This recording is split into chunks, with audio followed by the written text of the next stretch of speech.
दोस्तों खबर अभी तक इसराइल पर अटैक की थी कि इसराइल के जो तेल अवीव है उस पर अटैक, वेस्ट बैंक में अटैक, दक्षिणी इसराइल में अटैक, अलग अलग जगह हमले हो रहे हैं।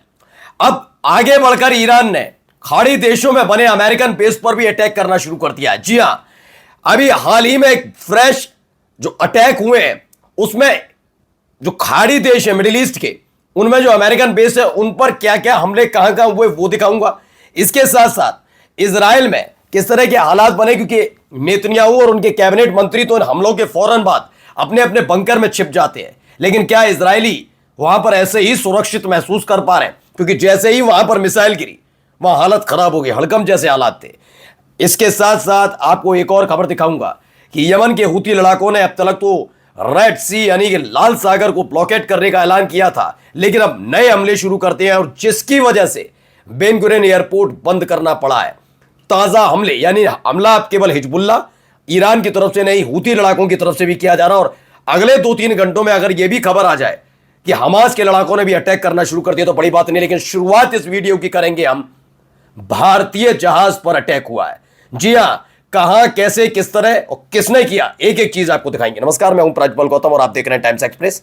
सबसे पहले इसी खबर से शुरुआत करते हैं। यह वीडियो निकलकर सामने आई है, यह देखिए, जहाज की दूसरी तरफ आप धुआं उठता हुआ देख सकते हैं।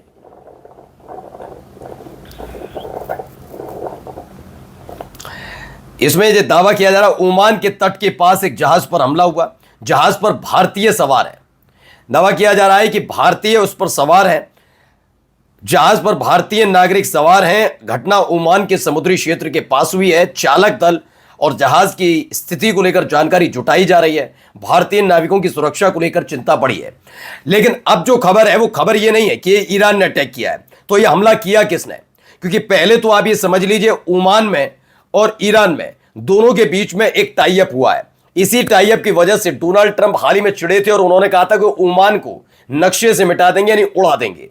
जिसके बाद ओमान ने आगे बढ़कर जो बातचीत चल रही थी उसे समझौते में तब्दील किया, ईरान के साथ टाई अप हुआ। ओमान में उनकी ऑयल फैसिलिटीज पर एक अटैक अभी 3 दिन पहले भी हुआ था, जिसके एवज में ईरान ने कुवैत में बनी ऑयल रिफाइनरी पर अटैक कर दिया था। इसके बाद इजराइल की ऑयल रिफाइनरी पर अटैक हुआ। अब यहां जो है ओमान के इस क्षेत्र में खड़े हुए इस जहाज पर जिस पर भारतीय सवार है उस पर किसने अटैक किया? क्योंकि ईरान की यह नहीं हो सकती स्थिति, क्योंकि ओमान से उनका हाल ही में टाई अप है। तो क्या ये अमेरिका की तरफ से या इजराइल की तरफ से दागी गई मिसाइल है? किसने दागी है? इसको लेकर कई तरह की चर्चा है। खबर भी आपको दिखाऊंगा आगे, लेकिन फिलहाल ये खबर है। ये देखिए, एक और वीडियो निकलकर सामने आई। एक के बाद एक मिसाइल दागी जा रही है। एक मिसाइल पहले ही जा चुकी है, अब दूसरी मिसाइल जा रही है तेज रफ्तार से। देखिए, क्रॉस करती हुई ये मिसाइल उसी मतलब जो इससे पहले दागी गई होगी उसी मिसाइल के बिल्कुल नक्शे कदम पर चलते हुए आगे बढ़ती हुई ईरान की ये मिसाइल कहां दागी गई है भी आपको दिखाता हूं। तो खबर क्या निकल कर आई? मिडिल ईस्ट में ईरानी बैलिस्टिक मिसाइल हमलों की नई लहर। रिपोर्ट्स के मुताबिक ईरान ने पश्चिमी एशिया में कई लक्ष्यों की ओर बैलिस्टिक मिसाइलें दागी हैं। ईरान ने पश्चिमी एशिया में, खबर क्या है, सऊदी अरब की प्रिंस सुल्तान एयरबेस पर, इस बार सऊदी अरब पर भी, कुवैत पर अब तक अटैक हो रहे थे और बहरीन की में बने अमेरिकन के 5th फ्लीट पर अटैक हुआ था। अब सऊदी अरब के प्रिंस सुल्तान एयरबेस पर कम से कम 2 हमले दर्ज किए गए। वहीं जॉर्डन के कुछ एयरबेस पर भी निशाने पर आए हैं। क्षेत्र के कई देशों में एयर डिफेंस सिस्टम सक्रिय कर दिए गए हैं। एक के बाद एक इस तरह के हमले वहां पर लगातार होते हुए नजर आ रहे हैं। जिस तरह का अटैक है, हमने इससे पहले अभी थोड़ी देर पहले भी आपको एक खबर दिखाई थी जिसमें दावा था कि पहले तेल अवीव पर अटैक हुआ, फिर दक्षिणी इसराइल पर भी अटैक हुआ और 2 इसराइल के जो एयरबेस वहां के बने हुए हैं उनको भी उड़ा दिया ईरान ने। लेकिन एक हमला वेस्ट बैंक में भी हुआ था। वेस्ट बैंक पर भी धमाके की तस्वीर हमने आपको दिखाई थी। वहां हालात क्या है जरा देखिए, इसकी वीडियो बकायदा बनाकर जारी की गई है। देखिए, धमाके के फौरन बाद देखिए छत उड़ गई पूरी और आप सामान इधर उधर, मतलब हमले की रफ्तार सोचिए, एक ही हमले, एक ही धमाके से कितना भारी नुकसान एक घर को हुआ है। ये देखिए, पूरी छत उखड़ गई। ये वेस्ट बैंक से निकली तस्वीर है जिसमें दावा किया जा रहा है वेस्ट बैंक के घरों में ईरानी मिसाइल हमले का इंपैक्ट हुआ है। और मैंने कहा ना, जैसे इजराइल पर सिर्फ अटैक नहीं हो रहा है, इजराइल के साथ साथ ये अटैक जो है, ये लगातार जो हमले हो रहे हैं, ये हमले कहां कहां हो रहे हैं, ये एयर बेस पर भी हो रहा है। इसके साथ साथ सऊदी अरब, जॉर्डन में भी हुआ। इससे पहले कुवैत और बहरीन से खबर निकलकर सामने आ रही थी लगातार कि कुवैत के एयर बेस का इस्तेमाल अमेरिका ईरान में अटैक करने के लिए कर रहा था। बहरीन चूंकि बिल्कुल पास है और 5th नेवल बेस है, बहरीन में अंदर नहीं मारा था ईरान ने, उसने फिर से नेवल बेस पर अटैक किया था। हाँ, वो बात अलग है, कुवैत चूंकि अपने सरजमी का इस्तेमाल ईरान को के खिलाफ हो रहे हमले के लिए कर रहा था, इसीलिए वहां के एयरपोर्ट को निशाना बनाया और ऑयल रिफाइनरी को निशाना बनाया ओमान पर हुए हमले के फौरन बाद। अब यहां पर भी किस तरह से ये पूरा वेस्ट बैंक में घर की हालत बिगड़ जाती है। अब कौन कौन से हिस्से हैं जहां पर लगातार हमले हो रहे हैं, पहले ये देखिए।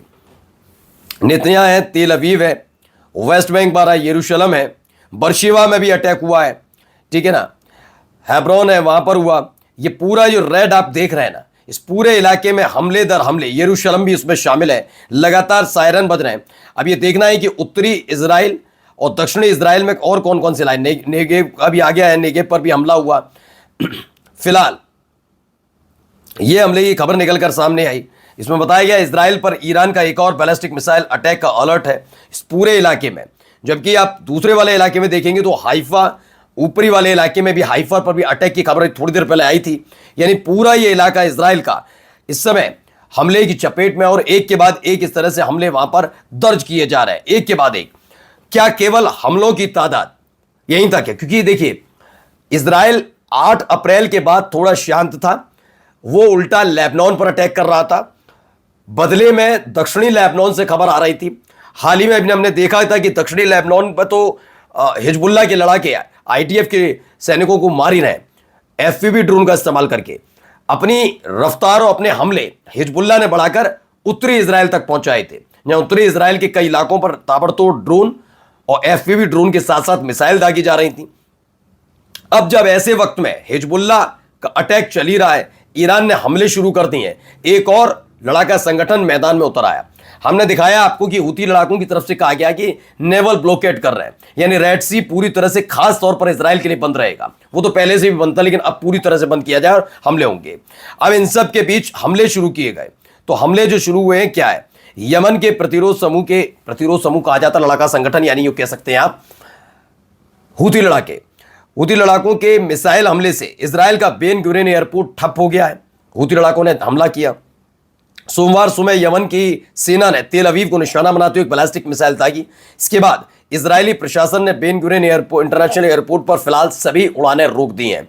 ये हालात वहां पर बने। बेन गुरियन एयरपोर्ट सबसे बड़ा और महत्वपूर्ण एयरपोर्ट माना जाता है, और बेन गुरियन एयरपोर्ट से ही लगातार तस्वीरें भी निकलकर सामने आ रही थी कि अमेरिका ने इसी बेन गुरियन एयरपोर्ट पर अपने कई रिफ्यूलिंग टैंक्स जो हैं वो खड़े कर रखे हैं।